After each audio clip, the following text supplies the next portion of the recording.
Hello, everybody. Welcome to a brand new episode of the Southern Fried Philosophy Podcast.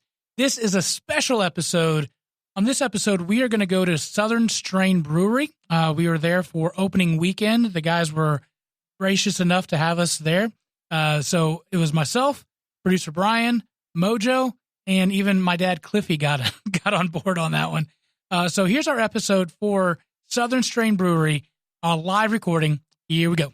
All right, we are back. This is the Southern Fried Philosophy Podcast, and we are now at Southern Strain Brewing Company right here off of Brumley Road in beautiful downtown historic Concord, North Carolina. This is the newest brewery to be open here in Concord. And guys, what do you guys think? Oh, just first impressions. What are y'all thinking? Are those Lederhosen? There are. Is that what Lederhosen look like? I don't know what that is, but it's very nice looking. Okay. I'll say that. Yeah, that's not the view's not bad here. I'm gonna say that. You're talking about the nice parking lot out the window in the brewery. The facility is gorgeous. Okay, that's what I'm saying. I understand. Farford Nugan. No, it's a beautiful facility. I wonder if they probably have pictures of this place before they started renovations, right? Yeah, but I would think so. Yeah. Because man, they've done a phenomenal job. I mean, it's a beautiful facility. You know, we got to tour through it when there was no people in here. So. Right, and now we've got a cornhole bar or game being played right next to us. Well, we're broadcasting live from the men's urinal right now. Don't mind that big thump noise because that's Mojo taking the deuce after his 2 Chick-fil-A sandwiches on the way over. That was delicious earlier. I had to prepare for this. All right, so what we've got here, we're going to take a picture, put it on the website. We have got a ton of beers right here, right in front of us, and we're going to kind of go through them. But one thing that I do want to say, this was the brewery is in the old Concord Mill, and we talked about this on a previous episode, but I'm telling you, the floors on the inside are beautiful. The bar is fantastic. Beautiful concrete bar. Just a great facility, well done, and I can't express to you just how cool I think this place is. Yeah, Ford, one of the owners here, went out and procured items that were special to him and special to Concord. And that just kind of gives a little extra touch. Yeah. And, just like when we talked with Marty at Commoners, like the ceiling tiles in his building were from, like, the school that he got uneducated at, So, anytime someone can bring a little piece of, their personal past, like Red Hill, Chris at Red Hill, and the story with that with General Washington at the time. So, yeah, I think it's some pretty neat and nifty things. Yeah. All right, so let's get started. We're going to go. We've got 8 different beers here, and we're going to go through the gamut and see what we think on them. Yeah, just in case Randy Cole is listening from South Carolina, I may need a DUI attorney after this. I'm just kidding. So we have 8 different flavors. 8 different beers. The first one's going to be Out to Pasture. It is a silver medal winner of the 2019 NC Craft Brewers Cup. Tip of the hat to the taproom icon Louis Pasteur. Open fermented in this saison to get the most out of your French saison strain, brewed with 8 Pilsner malts to give it a rustic, slightly grainy feel, and delicately hopped with crystal. I don't know what that means. For a fruity and floral bouquet of the nose. Like crystal meth. So we're starting with the award winner, or is there more? That's fine. It's one of the award winners. This one, I think this one, before they even opened that, this one won a Craft Brewers Association. Yeah, silver medal right there. So, guys, I am parched right now, and this tastes so good. Yeah. I'm so thirsty. Tastes like this. To me, it tastes citrusy. So, I mean, you have everyone's taste buds are going to be subjective. So, I like this one. Yeah, really. This is refreshing. Almost have like a bubble gum flavor at the end of it too. Can you taste that? Yeah, I got that. Did you really? Yeah, a little bit. Huh. It's like if you had bubble gum without the sugar. The smell of bubble gum, the essence of the aftertaste almost. Come on, Cliffy, try. We're gonna get my dad, who's an avid listener of the show because I pay him to do so. Want to taste? Want to try some beer? Here, put the headphones on and tell us what you taste. My dad's never. I don't think you Well, I'll ask him when he gets back. Actually, we need to see if we have the lederhosen ladies come over and take a picture with Cliffy. Oh, that'd be good. Yeah. Hey. Hello. All right. Actually, Dad has got the radio voice. Oh, he does. I mean, I wish I had his voice, but how's it going? Here, try this one. Dad, do you drink beer? Seldom to never. You do now. Mostly never. He does have that saucy radio voice. Right? Ladies, he is single. And ready to mingle. Got to be home by 9. What do you think about that? What do you taste on that? What does it taste like to you? I'm no expert. I really don't know. You don't taste any flavor? You don't pick up any flavors on that? No, not really. Is it letting us fruity down. with a floral bouquet on the little nose? Grapefruit note in there, maybe. You getting that? Yeah, front end. Yeah. Yeah. No, I would have gotten that. Yeah. Well, what else do you taste? Since Cliff is our DD. All right, so now I'm tasting, like when you swish it around, I get the bubble gum with no sugar. Yeah. Yeah. Ooh, is it the bubble gum sugar free? That's nasty. Oh, that's the worst bubble gum in the world. But it's beer tastes refreshing. better than that. Yeah. But it's refreshing, like you said earlier. Like I feel like I can drink this and be okay. You know, after this is a lawnmower beer, right? That's really on the beach. If you had like a can of this on the beach, that'd be really nice. Yeah. What's up next? This is All right. So the next is the Hop Helix. It's an IPA American, named for our iconic logo. This is our signature West Coast IPA, brewed with a blend of Amarillo, Centennial, Simcoe, and El Dorado, dry hopped with Citra. West Coast. Yeah, give that a sniff before you drink it. All right. Say. All right, let's sniff it up. I mean, it's definitely hoppy. Wow. You can smell the hops. So it would not be for, of course, IPAs.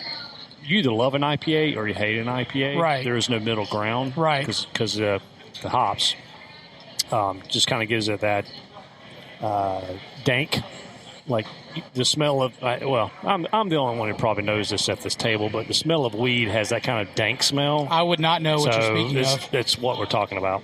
I've smelled it secondhand, so I can. Right. This is creamy to me. It's got a nice I like this. Yeah. Mouthfeel. Try. I'm not a huge IPA guy, but this is not bad. I mean, I like this. It's not like punching me in the mouth. Yeah, most IPAs, I feel like they punch you in your mouth, and you're like, I don't like it anymore. A lot of IPAs aren't clean, where they you get that lingering.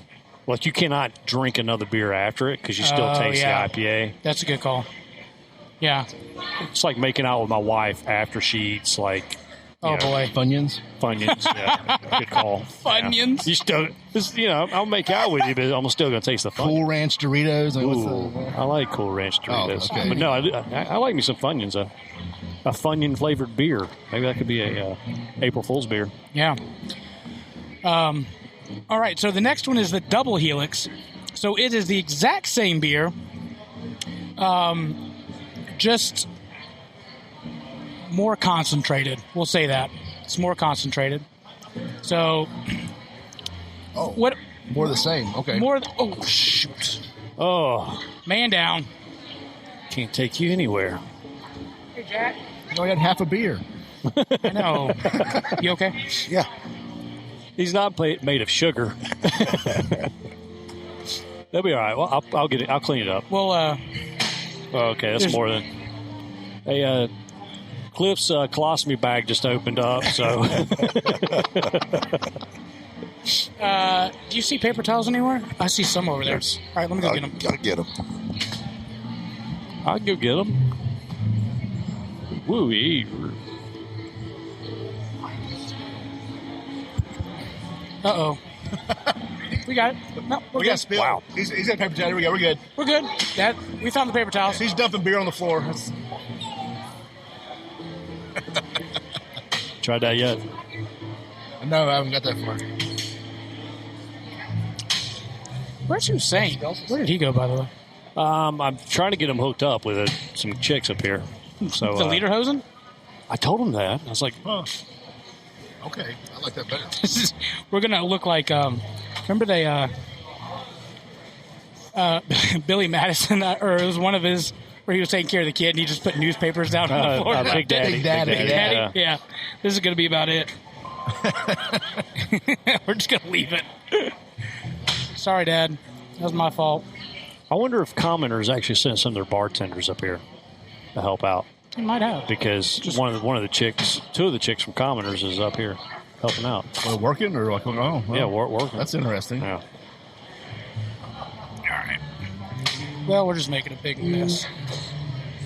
There's no weir into this. No. As of yet. Me.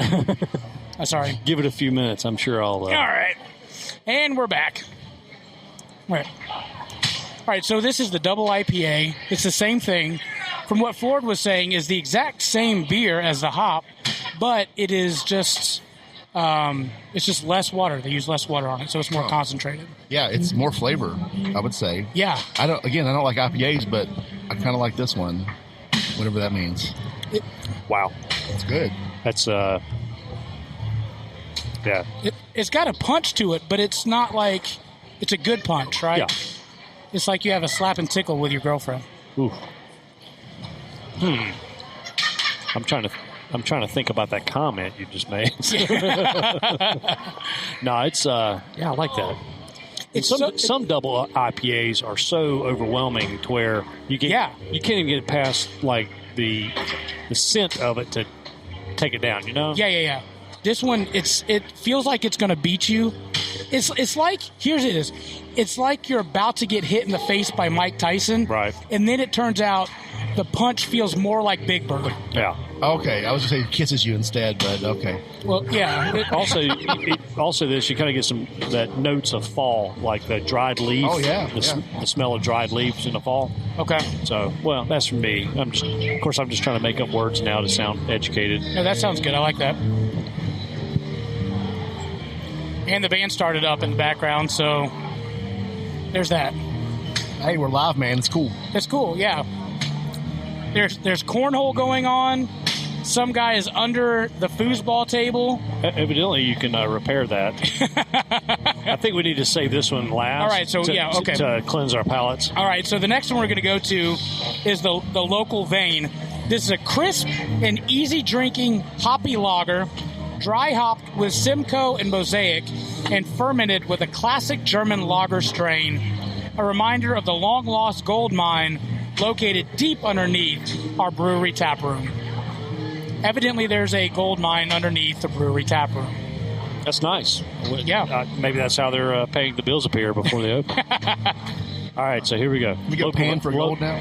Local vein. This is the local vein here? All right.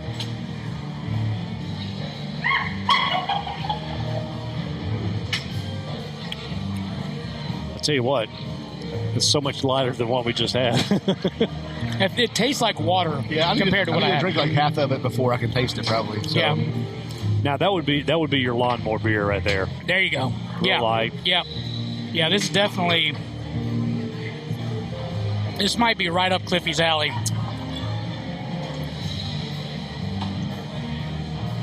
What do you think? He's still trying to chew. There's not a whole lot to chew. I like that. There's a lot of flavor in that.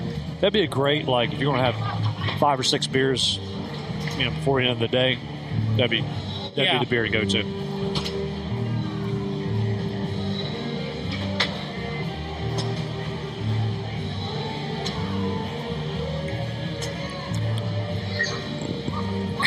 I'm looking at your face, and I'm still fighting the IPA. Still trying That's to figure out. I can taste hints of what it's supposed to taste like, but I think the IPA may have brutalized my tongue a little bit. Oh no!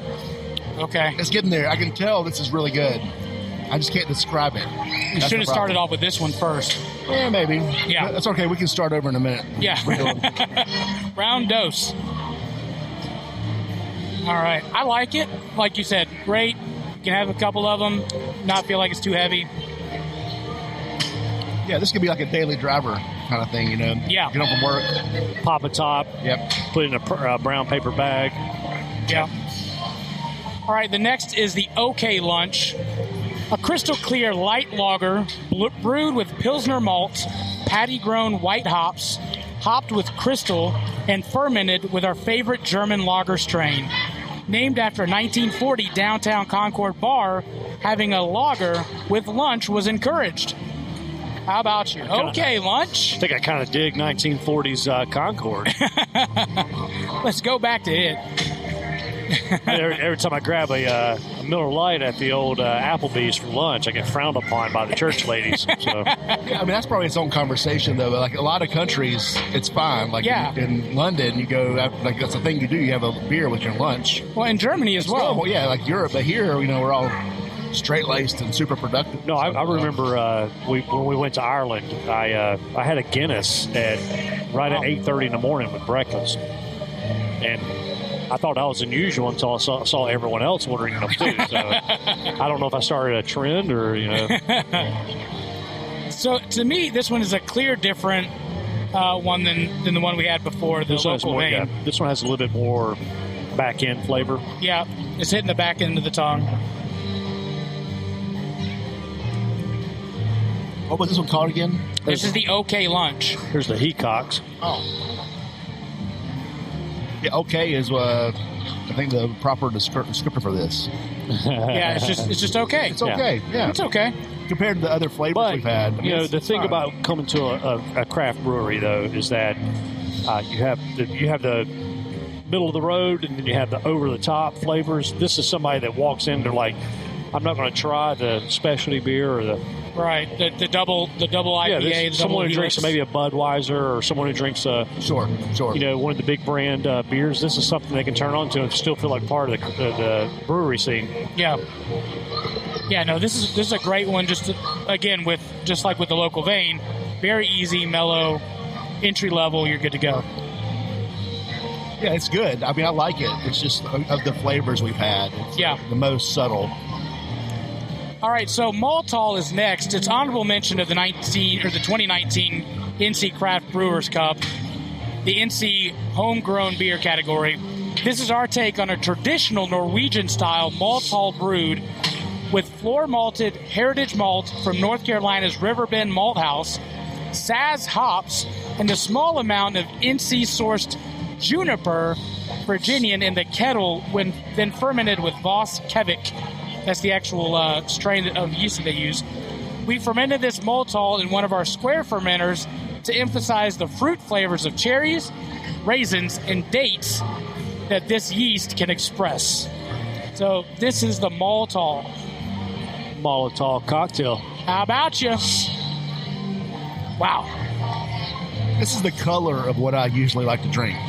So okay. I'm a brown beer guy. A browner beer, yeah. A lot of fruit going on just on the smell, on the nose. I can smell those raisins. It's like apple-y almost to me. Okay. Do you know what? Very sweet. Like elderberry syrup. Oh, yeah. Kind of tastes like elderberry. I got you. The scent of it, Yeah. It's like not a soured berry, but like a fruit berry. Yeah. No, that elderberry is a good call. Elderberry. That sounds like something for like a Dungeons and Dragons video game. Searching for the elderberry scrolls. This is the most bitter we've had, I would think. Yeah, it's got a refreshing but medicinal flavor to it. Okay. It's just unique. I don't think I've ever had this flavor at a different brewery before. No, definitely not. It almost has a tang to it. It's very unique. Yeah. It's tangy.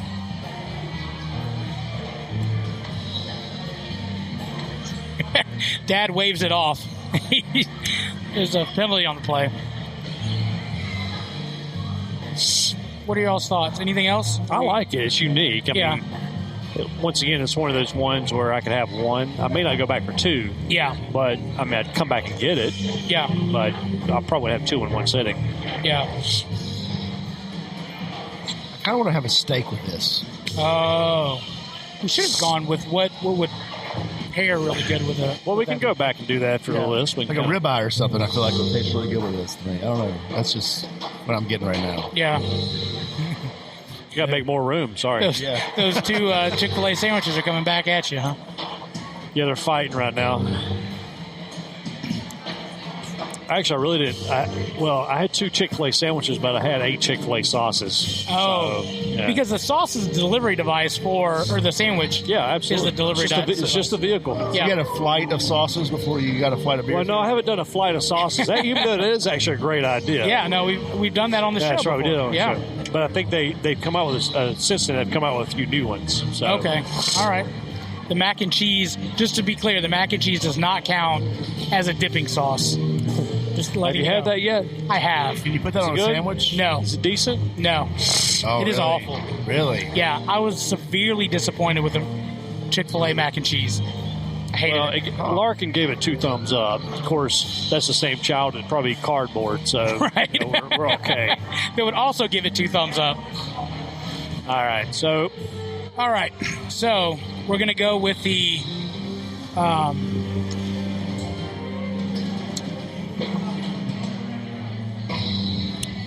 they don't have this one on here. The next one. no, it's something. Oh. Is it Goodwill Stout or something? Yeah, all right, so the next one we're going is the Mellow Morning. It's the stout milk. A big sweet stout with plenty of roast, cocoa nibs, and coffee notes to back it up. We partnered with Concord-based Mellow Coffee Roasters to give this beer a freshly roasted touch. All right, so this is going to a milk stout. It's a milk stout. So it'll have lactate in it to help smooth it out. Yep. It's super. It's black. Also, like I like my girlfriend's. Just kidding. Black like my coffee. Yep.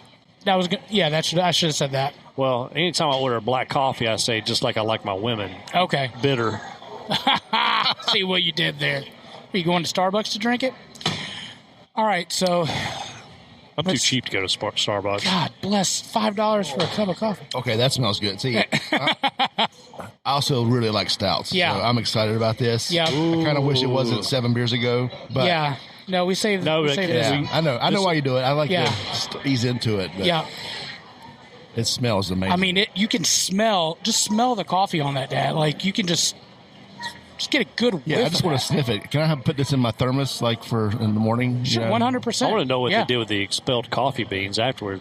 You should dry those out and make coffee out of them. Yeah, man. Espresso, tiramisu. Hey, we got a fight breaking out. Oh, yeah. It's getting rowdy in here. I'm putting $20 on the girl, just FYI. Okay. Uh-oh. Oh, yeah. All right. There we are. Even after all that stuff I just drank, all those different, that trumps all of them. Easy. That coffee wipes it all out. Yeah. It's, wow.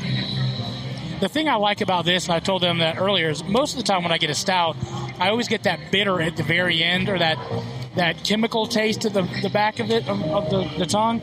This, I feel like it's completely smooth, and I don't get that. Like, it is, to me, it's, you think it's going to come, you're expecting it, but then nothing shows up. This doesn't have that thick feel that some stouts do. This is really nice. Feels really nice to drink. Yeah. Well, it's got that lactate, helps smooth it out. So it's not so heavy on the tongue. Yeah. All right. I really don't want to go to the next one, but because I like this one so much. We can sit here for a minute. The next one's pink. Yeah. Which is curious to me. But. So the next one is a cherry lemon sour. Oh. A nod to a local classic. This mixed fermented sour ale uses copious amounts of Montmorency red tart cherries, along with lemon and orange zest, fermented with Vos Quebec to emphasize the cherry flavor. I'm not a big fan of sours usually, but this one on our media run through, I really enjoyed it. When they say a nod to a local classic, it's a nod to the Sundrop drink, which is produced by I think Cheerwine. I think Sundrop. Yep. And it's kind of a nod. RC Cola or something. I think RC Cola distributed it. I think so. With Cheerwine and Sundrop, they're super together. You're right. Salisbury's where Cheerwine was developed. So Cheerwine came out with Sundrop, which is a citrus, kind of like a Mountain Dew, but lighter. Okay. That way you can't get all jacked up on it. Sure. And then, I'm sorry, what? and then you have a cherry version of it, which is also delicious. So this is kind cherry of lemon Sundrop. And if you get like the one like Whataburger makes, they're cherry. Oh, yeah. It's like real cherry syrup. That does sound good. It's awesome. It's good. Yeah. All right. Well, we'll make our way to this thing and then see how it turns out.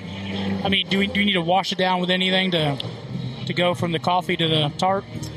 Yeah, you might want to hit one of those pale beers over there. And I'm good now. I'm gonna. Yes. Okay. I'm a professional. I'm going to take it like it comes here. Yeah. Okay. All right. There you go, sir. To you and to me. Now, my wife loves sours. I think she would like this one. Definitely get the fruity. This does not smell like beer. I just want to say that right now. It almost looks like a punch, like her Southern Sangria punch. I feel like my 5-year-old would see this and try to drink it. Sure, yeah. Oh, is that lemonade? Yeah, it looks like cherry lemonade, yeah. Canadian dry, what is my mother uses, like Canadian dry cranberry flavored ginger ale. That's what it looks like. Oh, yeah. I wouldn't mind having this at the holiday punch bowl, though. Dad, what are your thoughts on that?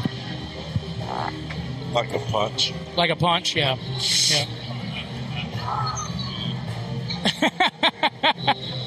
Trying to get that. Producer Brian, wow. What are your thoughts over there? There's a lot of flavors there. Yeah. It's like, it just tastes like a Christmas beer to me. But you can taste the lime. I get lime. Yeah. I'm getting like either like allspice or cinnamon, or there's something very like fragrant. You just took it to the next level.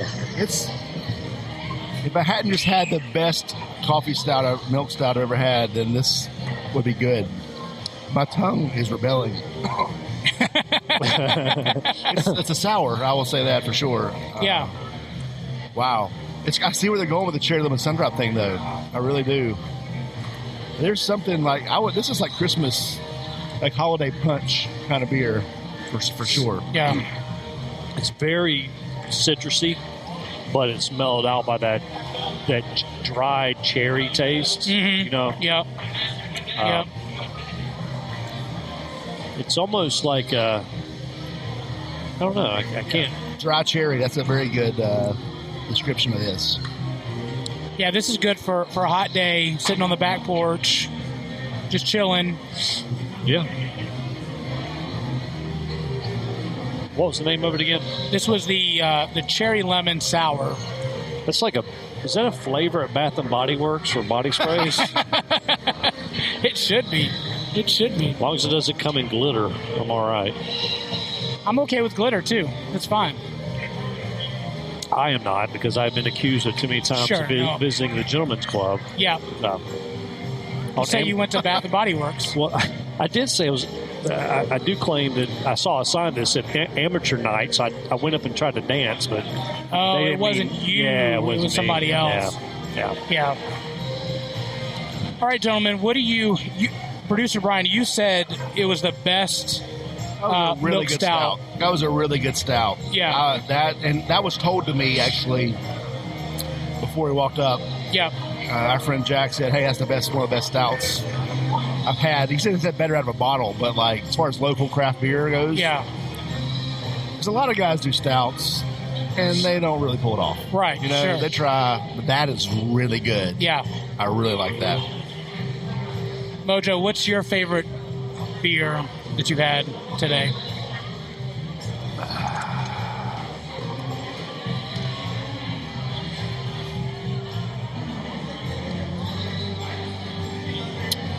I do like the Out to Pasture. Yeah. Or Pasture. The Pasture. Between that one, the cherry lemon, and the stout. Yeah. No, they all have different reasons. Like the Out to Pasture, I could do drinking while I'm eating. The cherry lemon, the milk stout is almost like an after dinner drink, like a dessert. Uh-huh. And then the cherry lemon just kind of rounds it off and cleanses the palate. Okay. So. All right. So as a restaurateur, let's go through and what would you have with each one of these as you look down the list? Out to Pasture, probably chicken wings. Okay. Hop Helix and the double Helix. IPAs go great with red meat or pork chops. Okay. Also barbecue. The Local Vein, another kind of really light fare. That's a good, like a cheeseburger beer, pizza. Oh, Yeah. Okay lunch, same thing. Pizza, cheeseburger, hot dog. I know that's fancy food, but Maltol, I'm going to agree with producer Brian. I think that's a great red meat steak, fatty steak. Okay. You ever had like one of those ribeyes that's been marinated in fruit juice, like a pineapple? Yeah. That you get one of those. Texas Steakhouse. I'm not sure if they're still around or not. Right. They had a thing called the Marshall Dillon. They marinated. We got a lost ball over here, guys. There's a lost ping pong ball. That's what my wife says all the time too. She empties her purse out. Yeah, hey, buddy. Marinated in pineapple juice, and other stuff for like 2 days. It's a really good ribeye, but that ribeye with that beer would be fantastic. Yeah, nail it. Okay. Cherry lemon. I'm pretty sure you can eat. I'm pretty sure you could have a vanilla ice cream with that. I want pie with that. I don't know why. I want apple pie or lemon meringue pie or something. Okay. Mellow morning is. I would replace all my coffee drinking in the morning with mellow morning. That's breakfast to me. Yeah, that would be like when I think of that one, mellow morning, I think of Cocoa Puffs or Count Chocula. Oh yeah. I almost asked you that when you said you were in Ireland getting a pint in the morning if people were putting on their Cocoa Puffs. I was eating the blood sausage. That was an experience. I want to try that. What is blood sausage? That sounds gross. It's sausage meat with blood in it. Pretty much exactly what it is. I mean, it's sausage. How bad can it be? With blood? Listen, I'll be honest with you. This man sitting here next to me put the fear of God in me about eating sausage with just a little bit of pink in it. Oh, yeah. And to this day, it's got to be burnt for me to enjoy sausage because I think I'm going to die. So appreciate that, Bob. Same way with my parents. You won't die. You might want to die. No. It's like, my parents, ground beef or steak. If there's the hint of pink in it. Oh, yeah. Yeah. And my parents pretty much have Pork to have chop. it. Yeah, my parents have to have meat that's almost cremated. I'm like, let's just, we actually cook Crunchy. it. We cook the steak over charcoal and the ash underneath it. That's what you eat. Yeah. So, yeah. Wow. All right, so that's what we've got our tastings. Your favorite, you said, was the milk stout. The stout, yeah. Okay. I really like that double IPA too, which is not something I ever thought I would say. It was good. I would drink that again. Well, I'm with you on the alcohol beverage content of that, you probably wouldn't drink 12 of them either. Well, no. But one of the big glasses over here, they have. Yes, 9.5. Okay. Of course, the hot Helix is only 7%, so it's not like I'm not going overboard with everything. All right. Oh, I am. All right, we're going to take a quick break, and then we are going to find one of the owners here of Southern Strain Brewery, and we're going to interview them. So we'll be right back. You're listening to the Southern Fried Philosophy Podcast. The 1812 barbecue story started over 20 years ago when Eric and his dad started entering local barbecue competitions for fun. During that time, Eric, a United States Marine, has traveled all over the world picking up flavors and techniques that today is the unique flavor of the award-winning 1812 barbecue. He has honed his craft to bring you the fall-off-the-bone pulled pork, the mouth-watering ribs, and finely crafted beef brisket. Eric has developed his own amazing dry rub and delicious barbecue sauce. And let's not forget those sides, with the coleslaw, smoked Gouda mac and cheese, cowboy baked beans, and to top it all off, banana pudding and pecan pie for dessert. Getting hungry yet? Good. Call or email Eric at 1812 Barbecue, and he can make your next catered meal happen. Weddings, graduation parties, family reunions, and other events will be memorable with 1812 Barbecue. Want to try your hand at smoking meats? Pick up your own 1812 dry rub and start the journey for yourself. Shipping all over the world, connect with Eric on his Facebook page, Instagram at 1812 Barbecue, or call 704-604-5148. That's 704-604-5148. And email Eric at eric.line@1812bbq.com, and he will be glad to help. All right, so we are back here in Southern Strain Brewing Company in downtown historic Concord, North Carolina.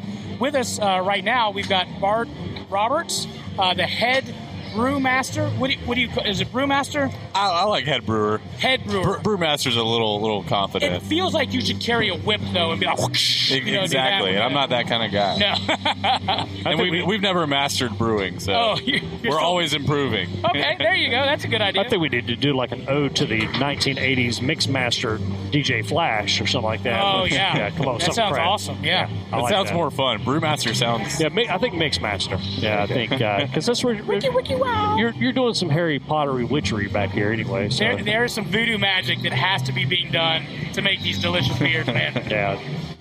So how did you came from Noda Brewery? I did, and then now you're here. How does the process of even starting to gather your recipes and figuring out what beers you want to have on tap? How does that even start?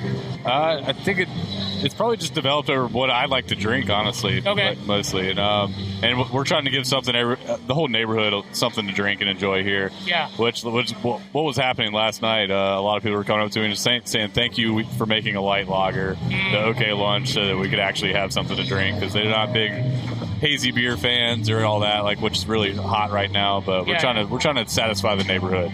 Well, if I'm just looking at the table and the leftover beers, we've got everything from I look like I'm well hydrated to, hey buddy, I probably need some more water. I mean, there's all over the map of the colors. Well, I'd also like to note first that the leftover beers are your beer. They're all mine. And we actually gave you less than he and I had. I'm a good. I get it. Okay. Yeah, no, it's good. It gives me something to look at. So I remember I just want what I made, I guess. What's your favorite out of all of them, just for your own personal taste? What are you personally proud of? Right now, I'm drinking Local Vein normally. Okay. Which is our hoppy lager. It's funny, we even tried to put it on the beer app, Untapped, and there's no category for it, really. You would think there would be just for a hoppy, simple lager. Yeah.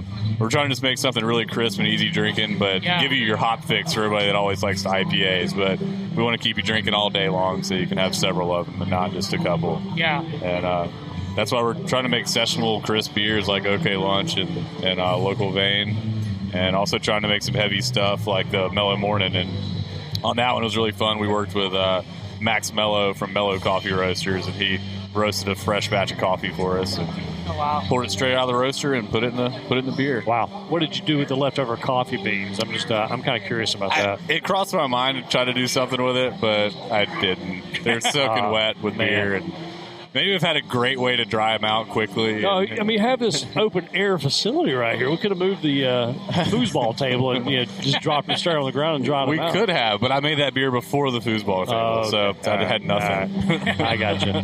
No, the stout or the Mellow Morning is probably one of our favorites, I think. Yeah. That lactate kind of. People seem to really enjoy that one with the chocolate and the milk. Oh, yeah. It's heavy, but it's not too heavy. Like literally, I would love to have a keg just for the mornings to add to my Count Chocula cereal. I think I can replace the milk, Go with that. I'm waiting for that to be put in a bourbon barrel. Hey, buddy. I think if that... Well, we actually... Listen. Oh, man, you got to do that. Work it out. That's... Sure. Well, we do have one small barrel that we did fill with it, a 15-gallon barrel, and it started as a bourbon barrel. Then they took the bourbon out of it, and they actually aged maple syrup in it. Oh, wow. After that, and now it's got Mellow Morning in it. Wow. Damn, man. How much for that? I'll buy it right now. I'm telling you. You'd have to get Jake the money guy on here for that one. Sure, no, I just make the liquids. If Wilford Brimley made a beer out of a maple syrup barrel, that would be it. That'd be the diabetes. Yeah. He popped up on Seinfeld the other night on a rerun I was watching. That's funny. That we've all agreed, that is the best stout we've all had. So awesome. Thank you. Very good. Very well much. done, sir. Well done. What's the process of getting it? If you want a new recipe, you're just kind of going for, hey, I want to add this, or I want to make. What would be a next option to be? For a lot of these ones that we opened up with, I did a lot of them in my garage just as test batches, and some of them are similar stuff I was used to brewing at Noda. I mean, a lot of IPAs are brewed the same way. You just kind of choose different hops to get a different profile and things like that. But yeah, a lot of them were test batches in the garage, and we'll be doing some more test batches here when we get the pilot system up and running. What's coming up on tap? Can you even say? We're gonna have Fest beer coming out in the next couple weeks, and we're gonna have Cicada Fest here in a couple weeks. Actually, Not made with real cicadas, correct? No cicadas. Okay. I hate those things. They're so loud. That's the name of the festival. Okay, yeah. all right. But we were making a fest beer, which is a little different than an Oktoberfest. Basically, it's a little bit lighter. The same ABV percentage, but a little bit lighter in color and a little bit drier and crisper. Gotcha. Do you have any white girl pumpkin spice beers coming out? I do not. I'm more of an Oktoberfest or fest beer kind of guy. You. You're welcome. Yeah. Thank you. Because I was going to have to go home and get my Uggs and my yoga pants to wear if I drink one of those. So sure. Thanks for not doing that. We may do for a pumpkin beer. I'm not a big fan of just the really spiced pumpkin beers. I know a lot of people are, and they're probably wishing we did have one. But next year, I'm going to try to work on something kind of interesting. Maybe use some pumpkin seeds or something to just get a really nutty character. Oh yeah, that'd be good out of it and make something completely different. I cannot imagine. I've done over 106 restaurant openings, and I know how long it takes to prepare and staff and prep. I cannot imagine trying to plan out this day or yesterday, grand opening day, and prepare 3 months in advance for that. I cannot imagine gearing up for that. It just, as someone who has been an operator and done that as far as the restaurant level, I cannot imagine planning 90 days before. It's been pretty intense. I'm handling all the beer pretty much, the whole festivities and all that. That was mostly Ford and Jake. I'll give them I'm talking about just, but without the liquid, you have no opening weekend. That's very true. So, I mean, kudos and hats off to you. I'm just saying I could not imagine that. I guess 90 days ago, how did you ramp all this up? I planned out a pretty intense production schedule just to make sure everything was right and make sure if anything did go wrong, we at least had the staples that we wanted. But we've got everything made it. It's all here. Nice. How long? Except we did pull we were going to make a Kolsch. I was just telling this to a very big Kolsch fan over there a little bit ago. We had to pull the Kolsch off because we decided we wanted to make sure we did not run out of Hop Helix IPA. So I brewed another Hop Helix IPA batch instead of the Kolsch. You mentioned 90 days. How long does it take to normally go through and go from start to finish? Some of these beers you can make in about a week, and some of them are about up to 4 to 6 weeks, depending on how long you need to lager them. Yeah. What's the one that takes the 4 to 6 weeks? Really, the longest one we've had was about 4 weeks. I'm saying in the future we'll have probably some 6-week beers. Gotcha.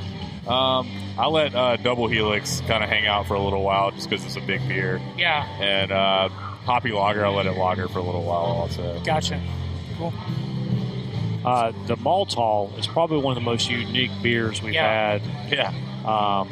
Probably any brewery. I mean, I've been to, I can't say West Coast. I mean, I've been to a lot of breweries east of the Mississippi, and I haven't seen one anywhere. Yeah, I mean, did you go into an IKEA somewhere and eat some lindenberry and are like, I got to research some stuff from Scandinavia? Basically, it's a new to us yeast. It's very old, but in Norway, there's all these beer brewing yeast that were handed down in family farms and stuff, and they've had them forever. These cultures, they'd actually dry the yeast out on a wooden ring and hang it up and let it dry. Oh, wow. And that's how they pitch it in their next batch.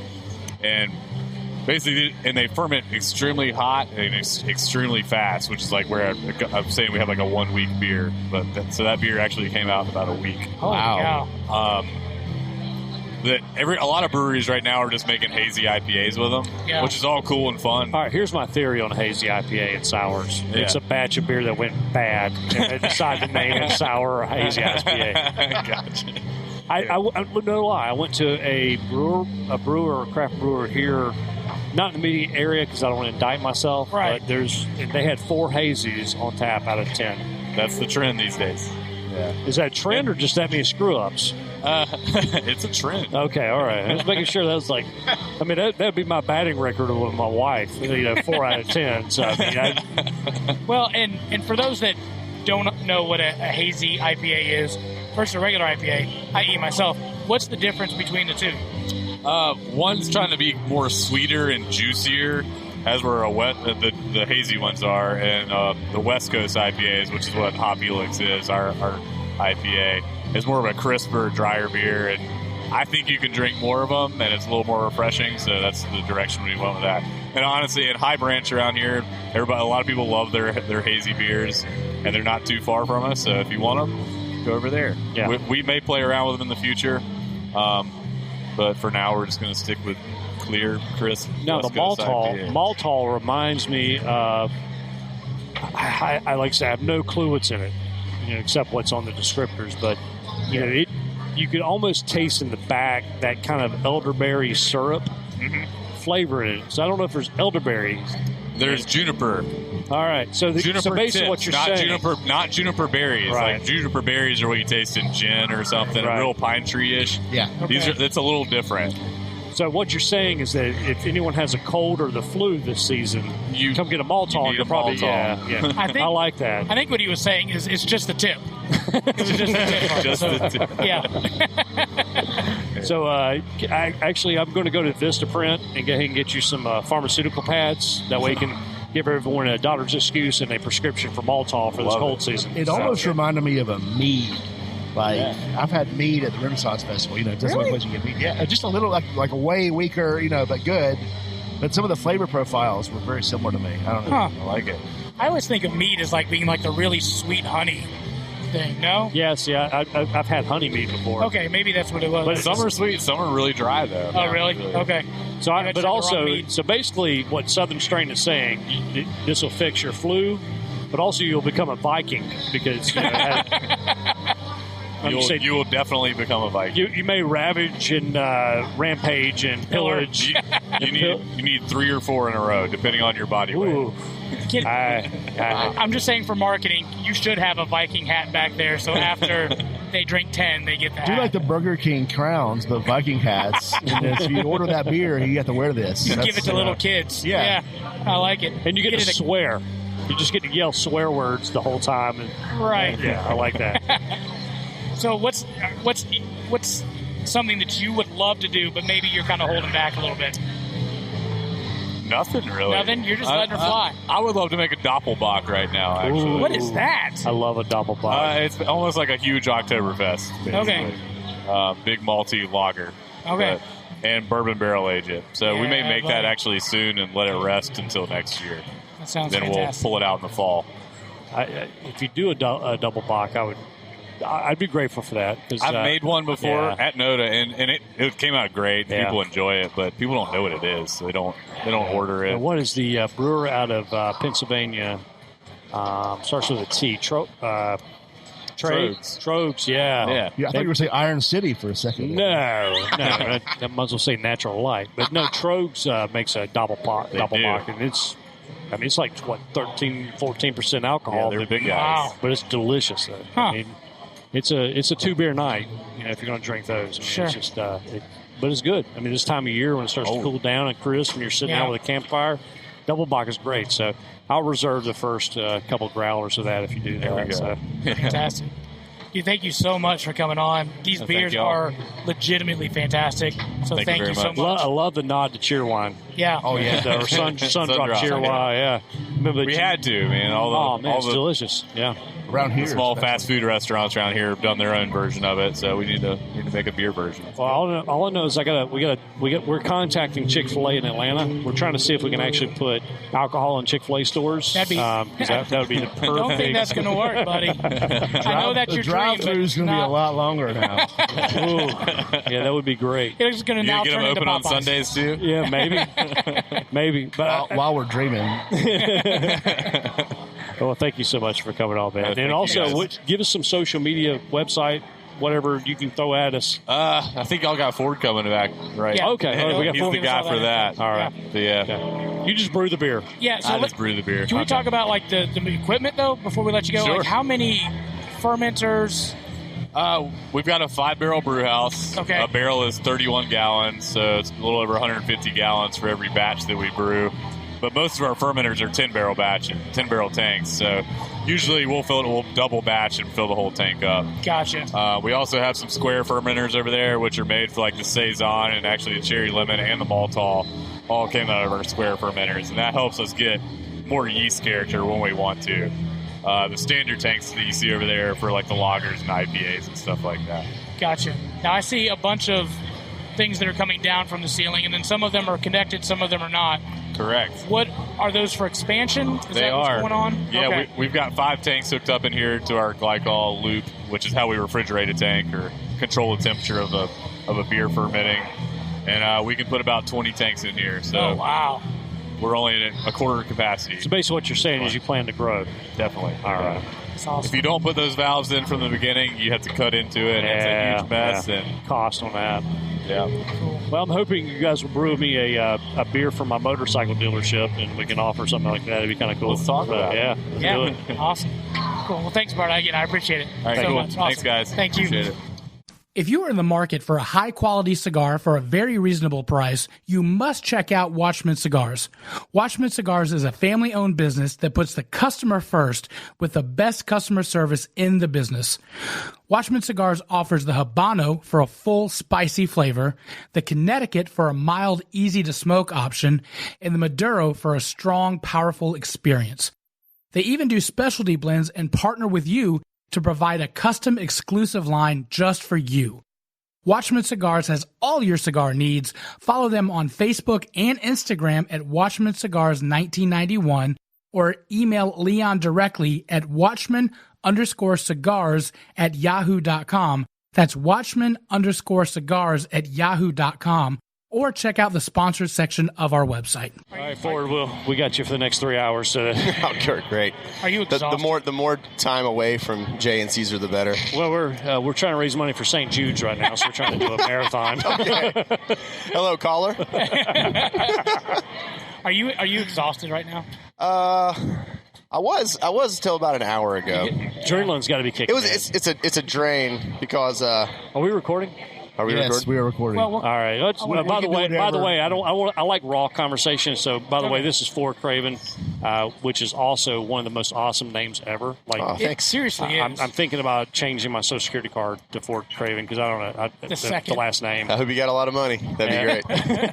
Anyway, he's one of the owners here at Southern Strain, and yeah. So here we go. Cool. I guess your second win just kicked in. Yeah, it did. It felt like we were getting married yesterday. That was the feeling inside. Kind of like that's exhausting. This weird kind of nervousness. Yeah. Sure. It coupled with like you see marathoners when they're trying to finish and they can't like control their body anymore. Yeah. They're just done. Yeah. Or me trying to go up the stairs. Yeah. No, I got or they just break down and cry. Like that's what happened. That's what happened. That's kind of like me when I go with like Chick-fil-A without Chick-fil-A for like 3 or 4 weeks, and I get to the drive-through line. Sure. And start to get the shakes. I do. The Chick-fil-A shakes. I do. I start scratching, and they think I have open sores due to heroin, but it's actually Chick-fil-A withdrawal. So there you go. Yeah, it's that pickle juice brine. Yeah, exactly. How much pickle juice are you drinking in those beers? Dude, I love pickle juice. Are you kidding me? Yeah. I do want to make a pickle beer. No doubt. There's a what's the Southern or Seven Jars makes a pickle. No, there's somebody else that makes a pickle beer too. It's a vodka, there's a few pickle beers out there. It's like a pickled a pickle bourbon or something. Oh, what's up? So tell us about the brewery. Like you gave us a walkthrough the other day. The facilities are beautiful.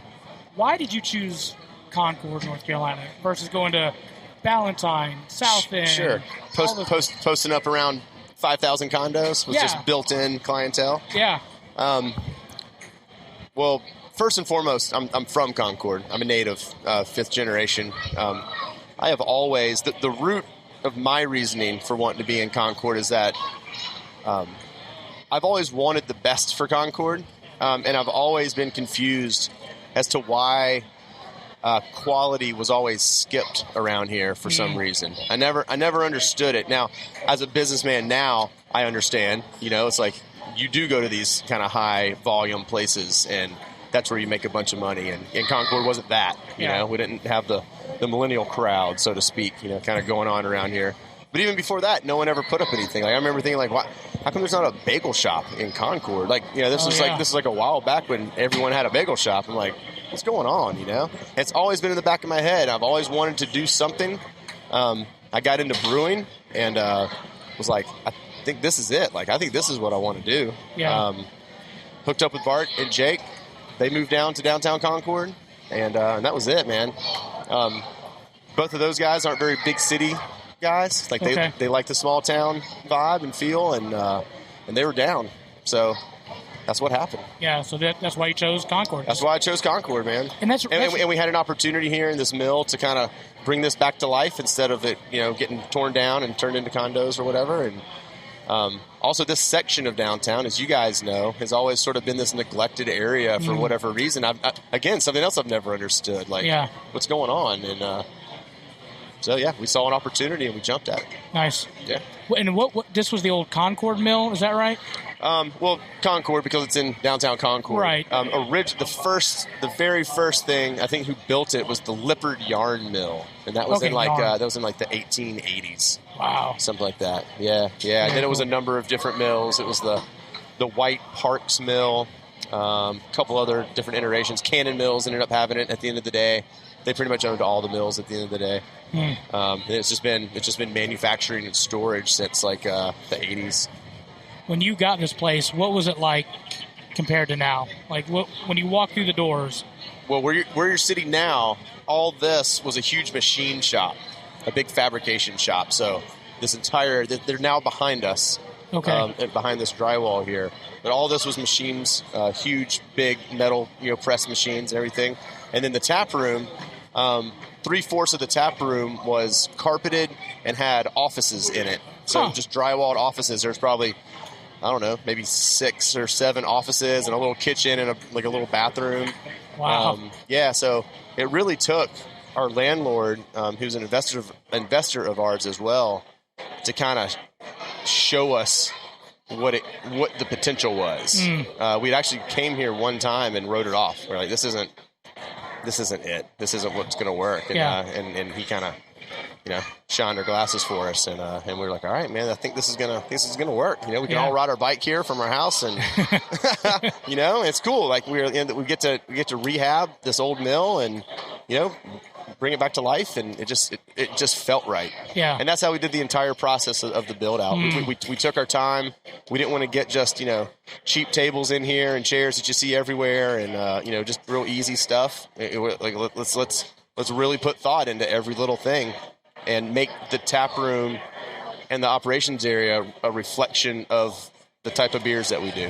Right? We're big on environmental drinking. So if you're having a really good beer and you're in a really cool place, the beer tastes better. If you have a really good beer and you're in a real crappy tap room, the beer's meh. Yeah. It's just how our brains work. Yeah. And we knew that, so we wanted to go that extra step so we could step up to the plate. Yeah. I think we had a lot riding on our reputation too, Bart's reputation, mine, just through Cheers Charlotte, and we were looked at, I think, as people that should know. Like you, these guys should know that you have to have a clean glass. And so we thought about that. It's like we're going to get judged a little bit harder than everyone else because we should know all the right things to do. Yeah. And we made sure before we opened up our doors, we were like, is everything in line to how we see it? That's where we are.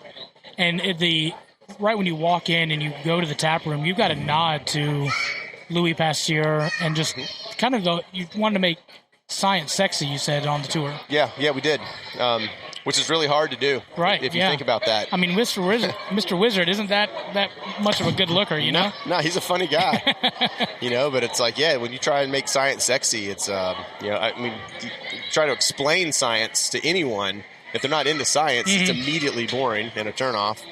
And we try to stay away from the white coat and the sterileness of it, and make it almost subliminal.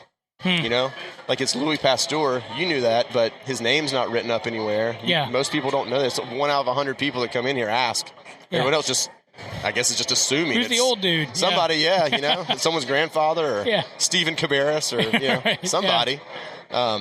That we've got the flavor compounds in the background.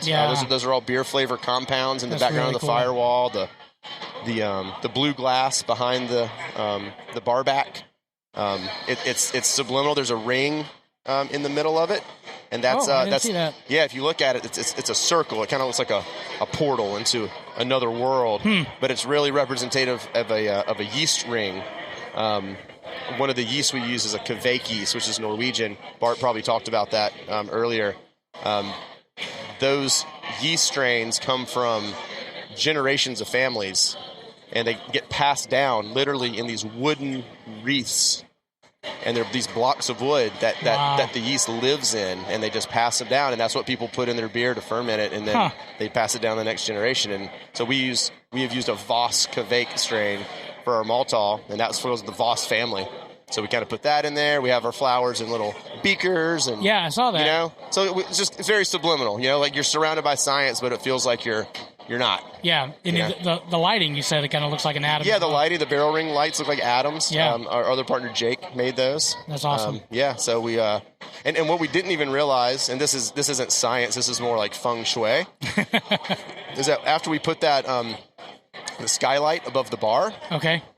I stepped back one day and I was like, oh, check this out. We have ice kind of behind the bar. We have fire on the wall. Mm-hmm. We've got earth with all the brick and all the wood and everything. And now we get this skylight where you can see clouds going by. So now you have the air and the wind. Yeah. So you have this whole sort of... Look at you. You know? Yeah.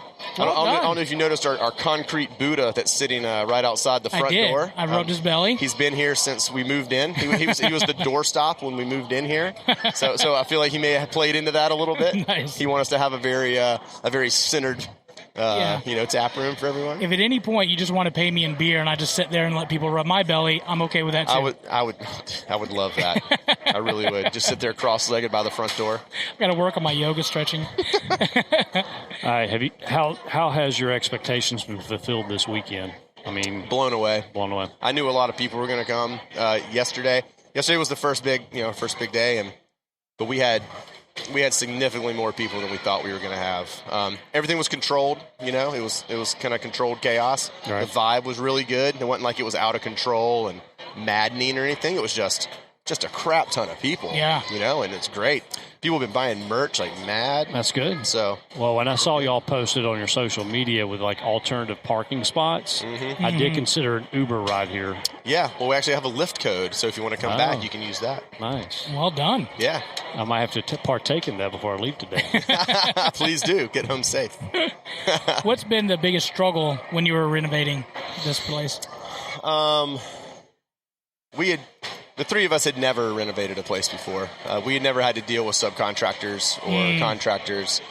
City government, permitting, all this jazz. The biggest piece of advice you could probably ask any business person in the world, the biggest piece of advice is that you're going to need twice as much money and twice as much time to get it done. It was exactly true. That's exactly what happened. And you think it's not, Contractors tell you, like, all right, we'll get this done in a couple weeks. It's a month. It's 2 months. And people can't start before another one's done, and all of a sudden you're backed up. And we thought we were going to be open Thanksgiving last year. Yeah. It's almost Thanksgiving this year. Yeah. Wow. That's insane. Like that's how underestimated we were on the whole timeline.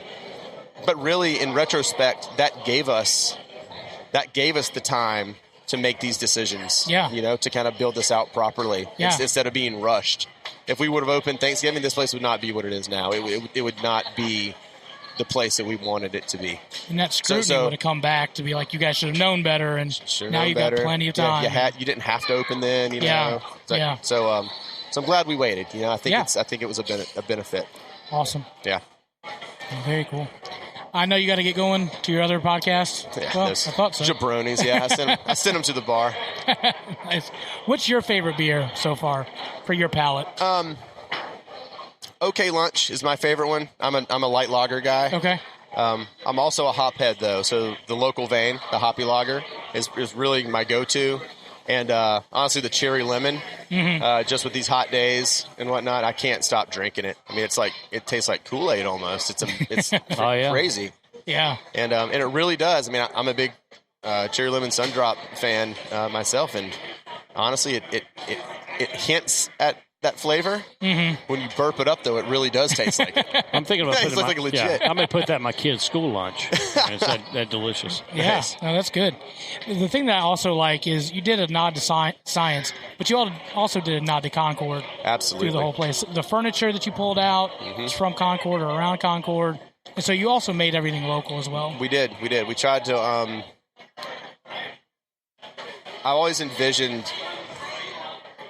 a place that you could pay respect to where you are. and it took the form basically of like a mini museum. It's kind of what it was. There's enough pieces in that tap room to connect our history back throughout Concord in so many different ways. Yeah. And we have community partnerships in there as well that connect us with the History Museum, the Barcade, our interior designers, right? Carolina Interiors downstairs. And, man, I don't know. I just, I'm a history buff myself, so I personally just like that stuff. Sure. I kind of, half collect it at home, and whenever I see something significant, I can't stop thinking about it, like the train bench we have in there. So tell us about the train bench and how that came to be. The train bench is sweet, man. Yeah, it is. I'm a realtor by trade, and one of these old historic houses on Franklin Street here in downtown was for sale. Went and showed it to some folks in their backyard in this old shed that was falling in on itself. Was this bench. It was the only thing in the shed. It was sitting on the dirt. Had a plastic, thing over it that was just disintegrating, basically. And it happened to be one of my friend's grandmother's houses. I called him and I asked him. I was like, Tommy, what is this bench? He goes, well, Grandma thought she was going to pass this down, to me and my sister and all this stuff. And he's like, but the reality is no one has room for a 10-foot double-sided, train bench in our house. Like, it's not practical. Right. And I was like, well, just sell it to me. We'll put it in the brewery, and you can come in here and talk about your grandma or do whatever you want and just sit on it and, say this was mine. And, and he was like, let's do it, man. He's like, get it out of the dirt. It's too cool. And then come to find out, he said this was from the original Concord Depot, which they tore down in 1978. It was down on Corbin, down by the train tracks right there. And as far as I know, nothing was really saved from that other than some beams and, some architectural stuff. Oh, wow. I've never seen anything from – there's not even – I can't even find pictures of the inside of the depot. Holy cow. There's one kind of classic picture on the outside, but other than that, nothing. Wow. So we're just very fortunate that that kind of landed in our possession. That's super cool. Yeah. That's great. Yep. Well, man, dude, we wish you all the luck. Thank you. That this continues. We hope that every day is like this, so you run out of beer tomorrow. Yeah, that'd be great, man. I know you guys are right around the corner, so hope you guys frequent us and are here a lot. Well, the good thing is we have church on Wednesday nights now, so we can make a run up here, run to Red Hill, and then go to church. There you go. That way we'll do maybe a paid tour. There you go. Bring the whole clergy over here. Yeah, Wednesday night bar crawl. Yeah, I like Wednesday night bar crawl. There you go. Yeah, cool. Awesome. Guys, thanks for coming down to the strain thanks for having us. and promoing for us. Yeah, of course. Really appreciate it. Thank you so much for it. Cool. Thanks. Awesome. Cheers. You can find us, Instagram. We're Southern Strain Beer. We're Southern_strain on Twitter. Just look for Southern Strain. You'll find it pops up. Yeah. Southern Strain Gang is our hashtag.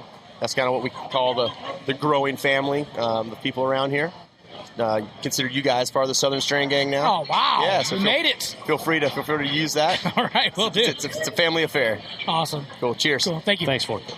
Hey, everybody. I really do hope you love Southern Fried Philosophy. Did you know that you can actually get paid for listening to this podcast? I know it sounds insane, but it's true. We just discovered this free new app called Podcoin, and it literally pays you to listen to podcasts. Here's how it works. You listen to podcasts and you earn Podcoin while you listen. Then you turn that Podcoin into gift cards like places like Amazon or Starbucks. Or if you're a good person, you can even donate that Podcoin to charity. The more you listen, the more you earn. So here's what you do. Download the app right now on iPhone or Android, and I have a special code for you. Simply use our code Southern Fried and you'll get 300 Podcoin just for signing up. And if you listen enough to us on there, you can get a cappuccino at Starbucks or an Amazon gift card on us. So go ahead and go listen to this podcast or virtually any podcast on Podcoin and sign up with code Southern Fried. It'll change the way you listen to podcasts. All right, so guys, what do you think? That was our recording at Southern Strain Brewery. Yeah, good time. Good time. Delicious beer. Mm-hmm. Beautiful facility. Yeah. Just enough said. Yeah. Keep it simple. Yeah, I really liked it. I thought it was great. All the beers, like every one of them, was good. Yeah. Even drinking them in the wrong order. Yeah, that first one we drank kind of ruined. Yeah, the other ones. They all taste like IPAs, right? Yeah, that's all we drank was like. Yeah.